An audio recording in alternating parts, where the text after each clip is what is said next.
D.L. 무디는 미국의 유명한 설교자입니다. 그래서 D.L. 무디가 하루는 설교하기 위해서 이렇게 강단에 섰는데 누군가가 메모지를 갖다 주더라고 그래요. 그래서 메모지를 급한 메모지인가 보다 하고 펼쳐봤더니 그 메모지에 뭐라고 써 있느냐면 바보 이렇게 써 있더라는 거예요. 그래서 만약에 여러분이 저한테 바보 이렇게 메모지를 주면 설교가 되겠어요, 안 되겠어요? 된다고 해주세요. 되겠어요, 안 되겠어요? 근데 이 D.L. 무디는 이제 저보다 이제 위대한 목사님이니까 그 바보 이걸 딱 보는 순간 어떻게 했느냐면 어떤 분이 저에게 메모지를 주셨는데 내용은 없고 이름만 있네요. 그랬다는 거야. 집에 가서 생각해 보세요. 이게 문제인지. 그러니까 내용은 없고 이름만 있네요.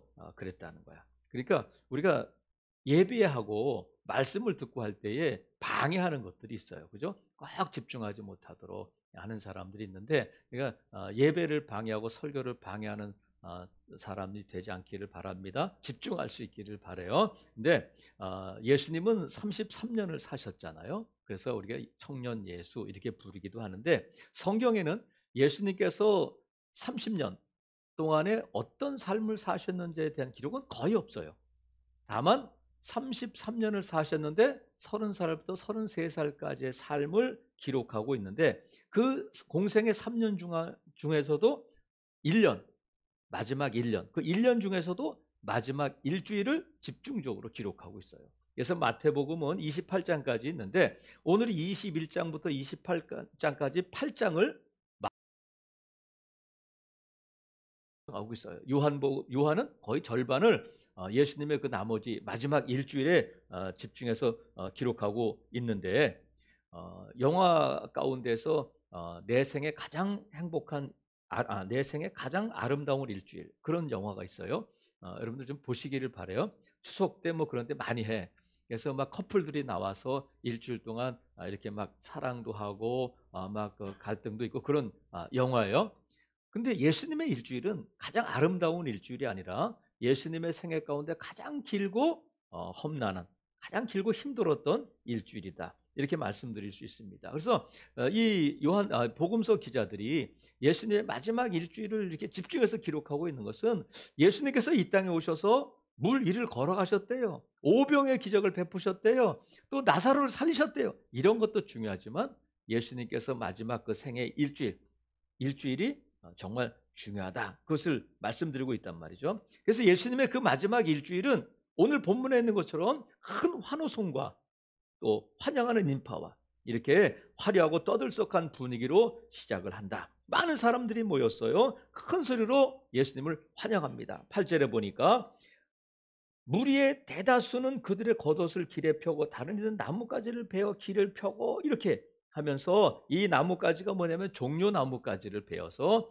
펴고 펼치고 땅에 깔고 흔들고 그랬다. 그래서 종려 나뭇가지를 흔들었다고 그래서 오늘 이 주일을 종려 주일이다, 이렇게 부르게 되는데, 예수님이 예루살렘 성에 들어가실 때에 많은 무리들이 종려 나뭇가지를 흔들며 호산나 찬송하며 외쳤는데, 불과 며칠 뒤에 이 무리들이 완전히 변해버렸어요. 태도가 변하고 그들의 외침이 변했단 말이죠.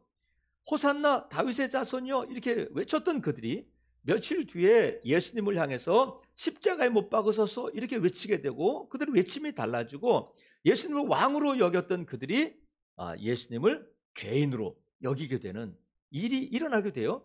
그러면 도대체 이 며칠 사이에 무슨 일이 있었던 걸까? 예수님이 변하신 걸까? 무리들이 변한 걸까? 이런 무리들이 변한 거잖아요. 그런데 예수님은 이 많은 무리들이 예수님을 향해서 호산나 이렇게 막 외치고 찬송할 때에 그들의 마음이 어떤지를 아셨어요. 그럼에도 불구하고 야, 거짓말하지 마, 내가 니들의 마음을 다 안다, 니들이 며칠 뒤에 나를 십자가에 못 박으라고 외칠 자들이지, 그러지 않고 책망하거나 그들을 만류하시지 않고 그걸 그대로 내버려 뒀단 말이죠. 왜냐하면 그들이 외치는 말, 그들의 찬송이 맞는 말이기 때문에 그래요.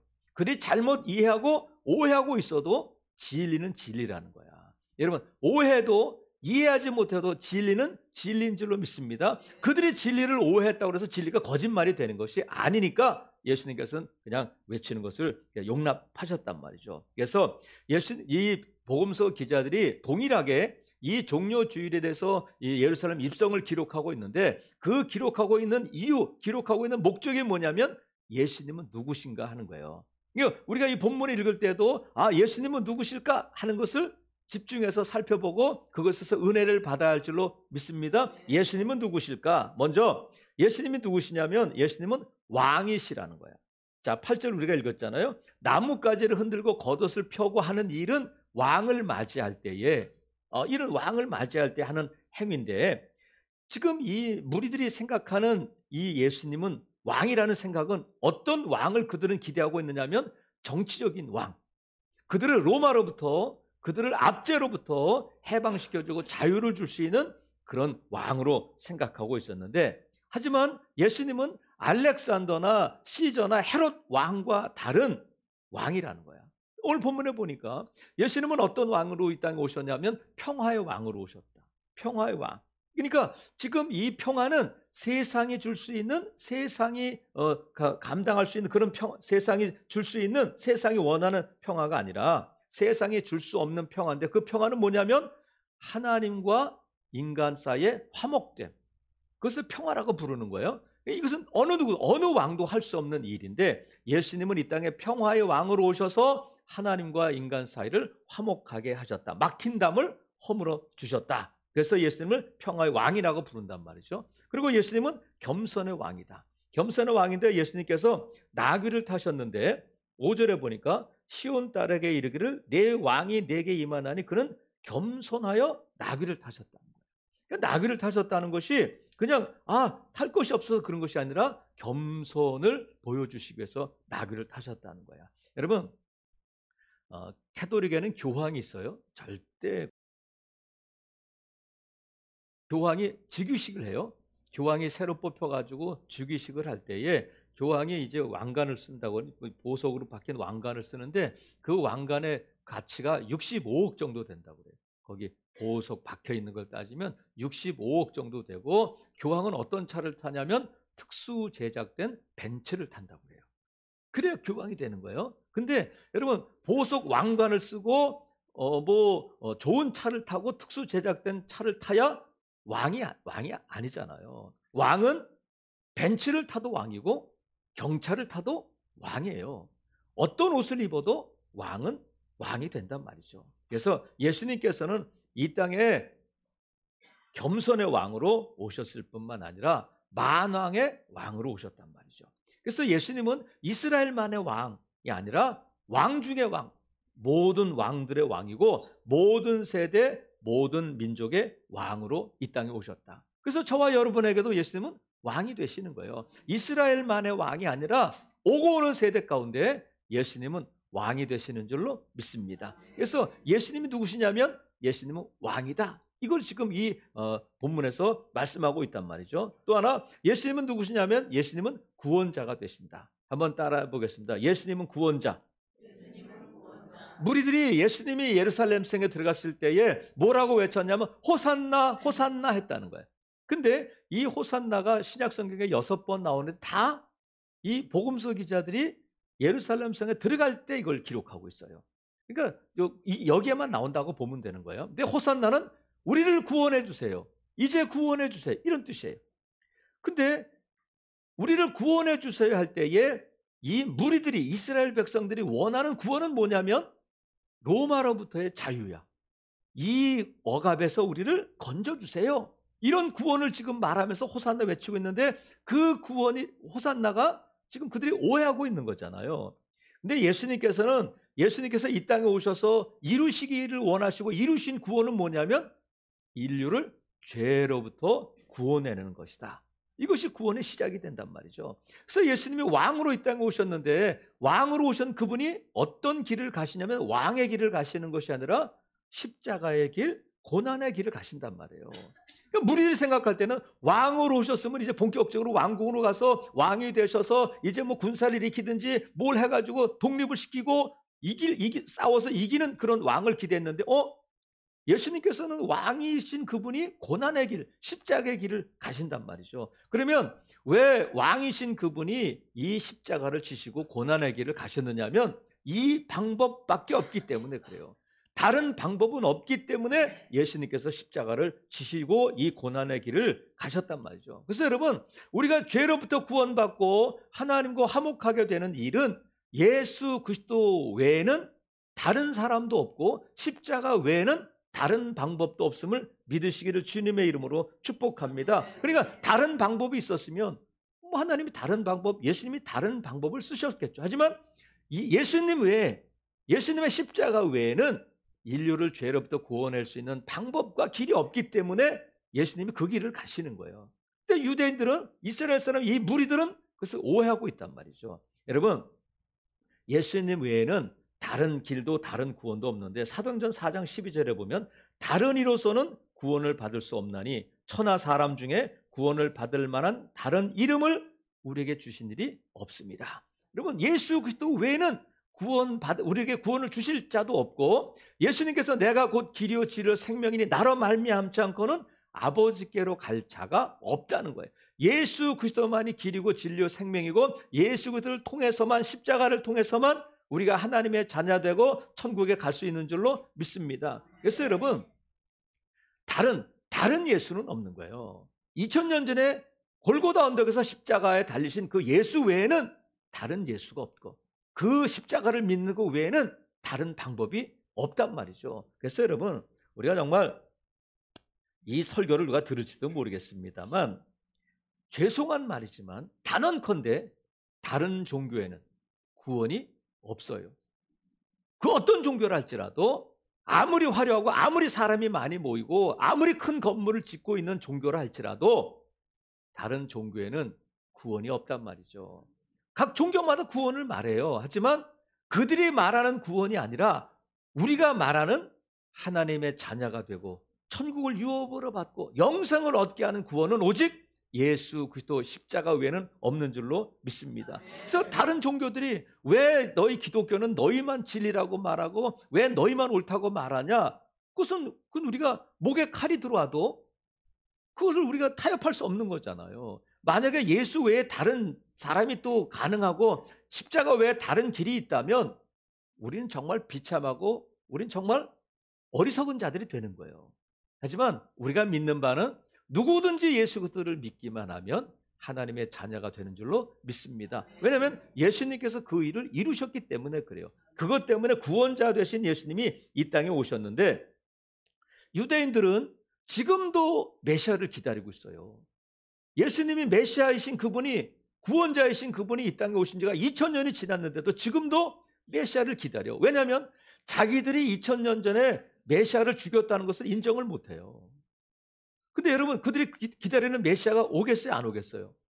다시 오실 메시아는 있지만 이 땅에 처음 오시는 메시아는 없어요. 이미 오셨기 때문에 그래요. 그러면 유대인들은 뭘 해도 구원을 받을 수가 없는 거예요.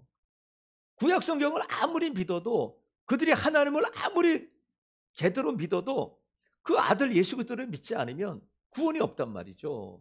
그래서 여러분, 다른 예수는 없다, 다른 길은 없다, 이것을 분명히 믿으시기를 바랍니다. 그것을 위해서 지금 이 복음서를 기록하고 있단 말이죠. 사랑하시는 성도 여러분, 때문에 교회는 어떤 단체냐면 구원선이야. 교회는 구원선. 뭐냐면 죄에 빠져 허우적거리고 죽은 영혼들을 건져내서 살리는 공동체, 그 배가 구원선이에요. 그러니까 어떤 사람들은 그래, 교회가 구제를 많이 해야지, 봉사 많이 해야죠, 아름다운 교제가 있어야죠. 물론이에요. 교회 봉사도 하고 구제도 하고 교제도 있어야 돼요. 하지만 구원하는 일이 없다면 그것은 교회라고 할 수 없어요. 교회는 구원선이다. 죽은 영혼들이 살아나고 물에 빠진 사람들이 건짐받고 하는 구원선이 될 때에 정말로 예수 그리스도를 바르게 전하는, 예수 그리스도를 믿는 공동체인 줄로 믿습니다. 그래서 예수님은 이 땅에 왕으로 오셨고 예수님께서는 이 땅에 구원자로 오셨다는 거야. 그 예수님을 믿고 저와 여러분이 구원받은 것이 얼마나 놀라운 은혜예요. 예수 그리스도가 없었다면, 우리가 다른 종교를 믿었다면 허우적거리고 있을 거 아니에요. 열심을 내서 믿었는데 나중에 죽고 나니까 아이고 이게 아니구나. 그때는 이미 늦었단 말이죠.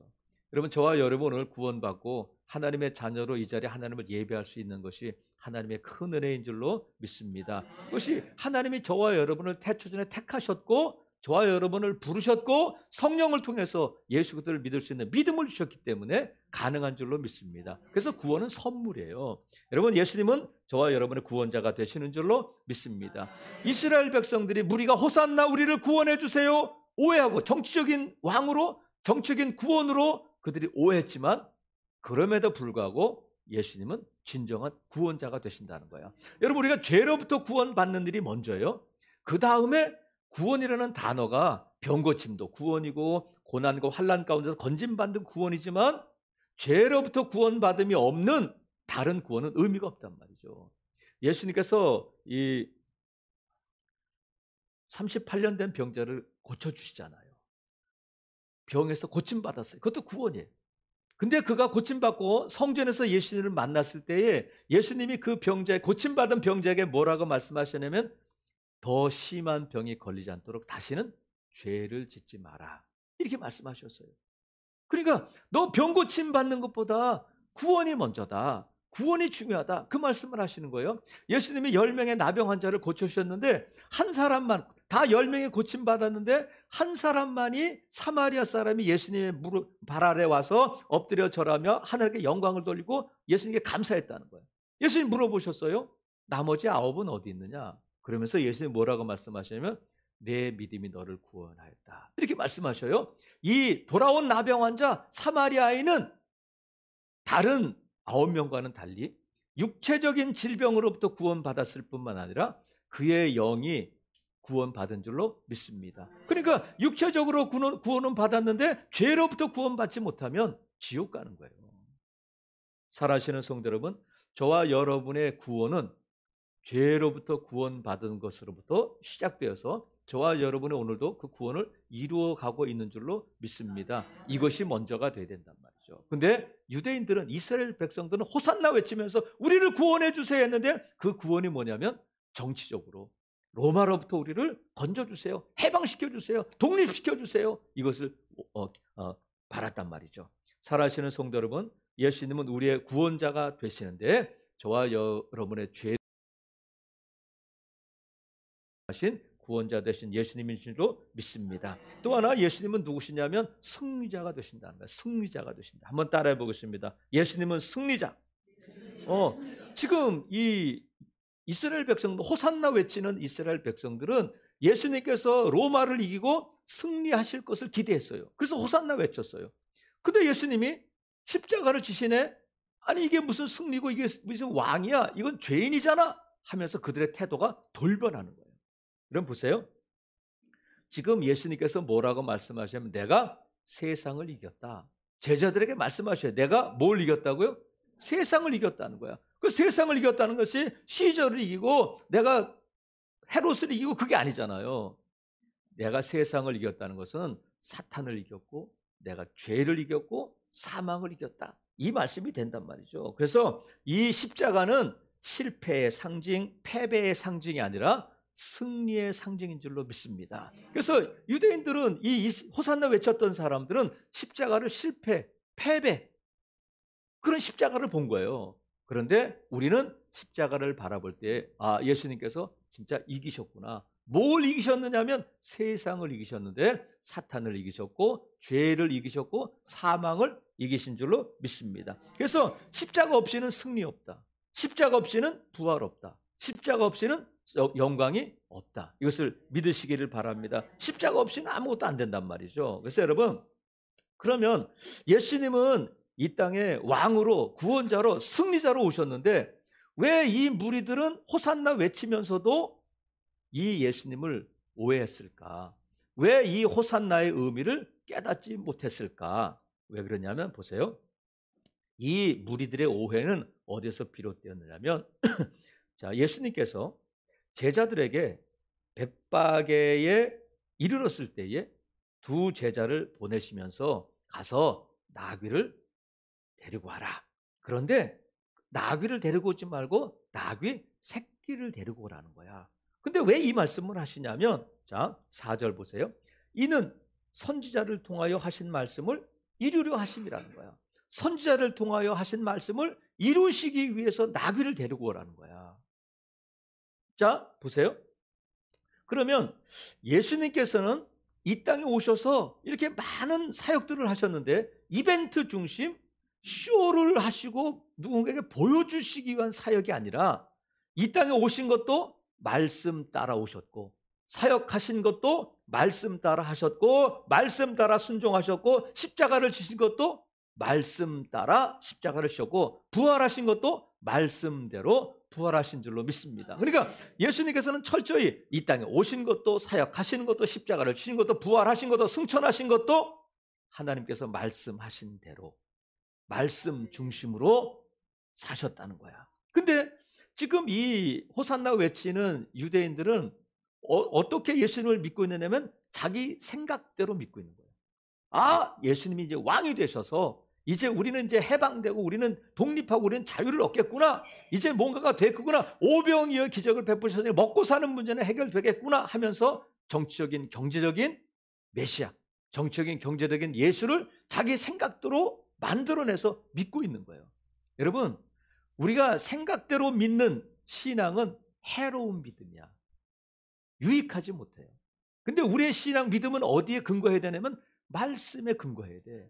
말씀대로의 예수님을 믿어야지. 내 생각대로 믿고 내 생각대로 기도하고 내 생각대로 외쳐서는 해로운 믿음이 되는 거예요. 이렇게 내 생각은 변해야 안 변해요?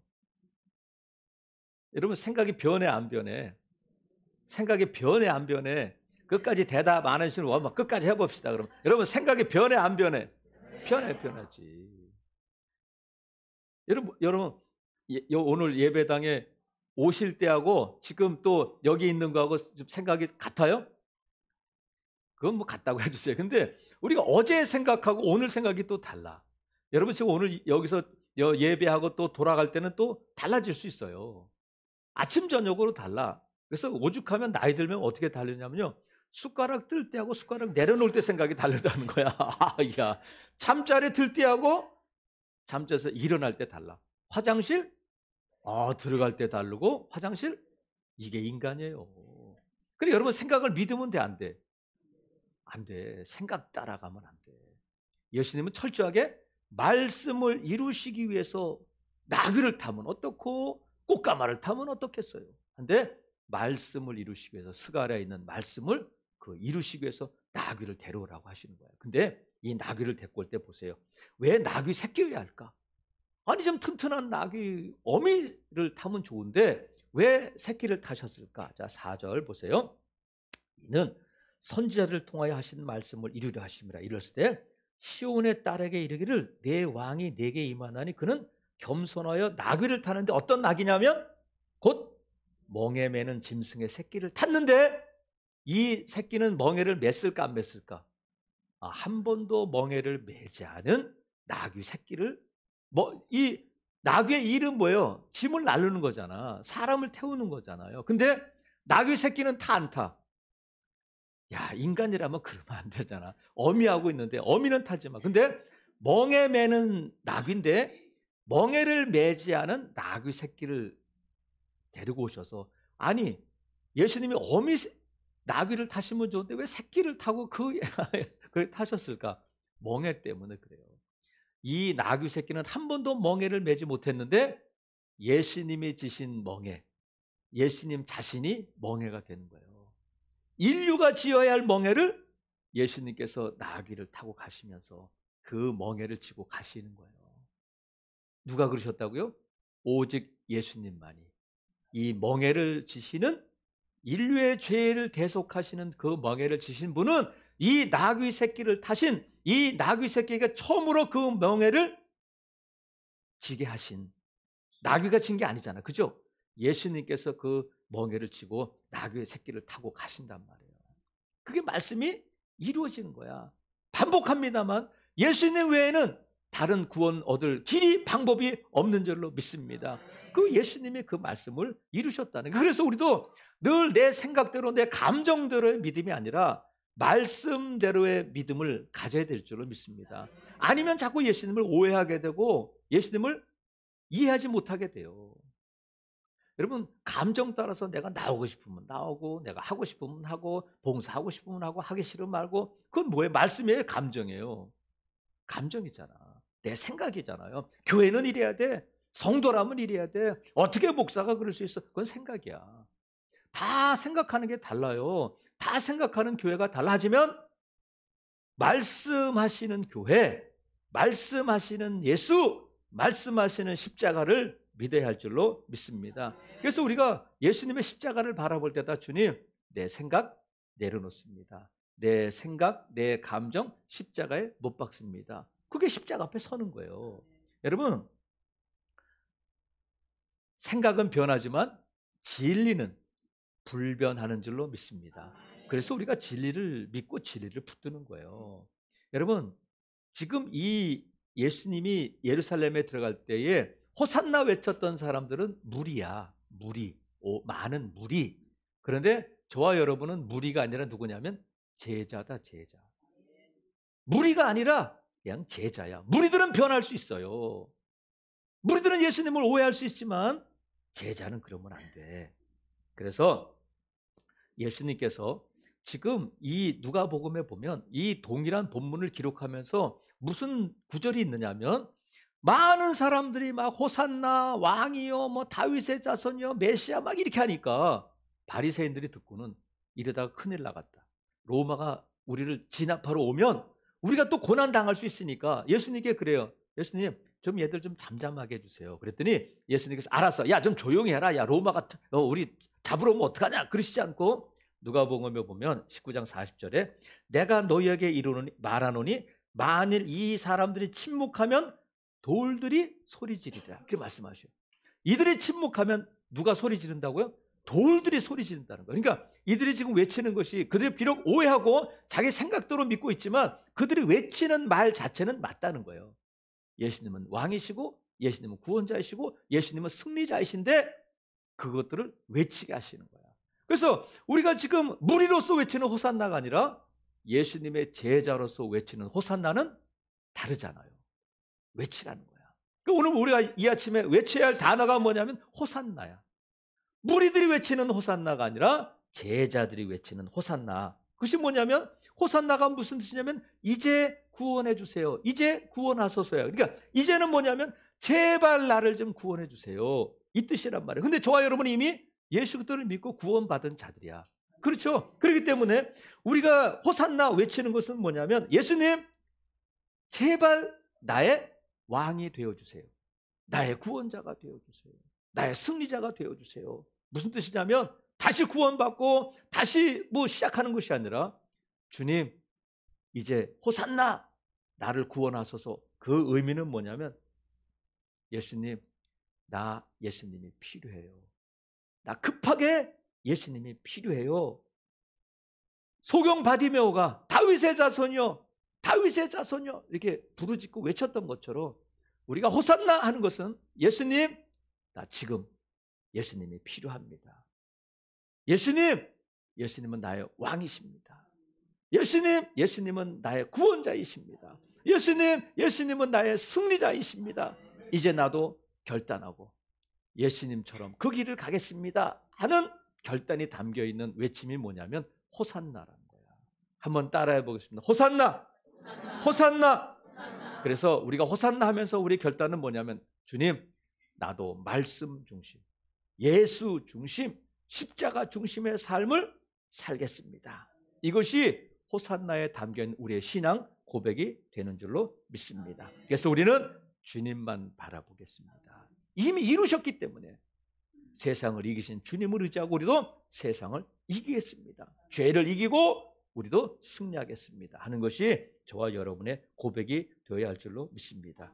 이제 오늘 종려주일에 호산나 외쳤던 종려나무 가지를 흔들었던 왕이신 예수님을 맞이했던 종려주일인데 이 종려주일부터 뭐가 시작되냐면 고난주간이 시작된다는 거죠.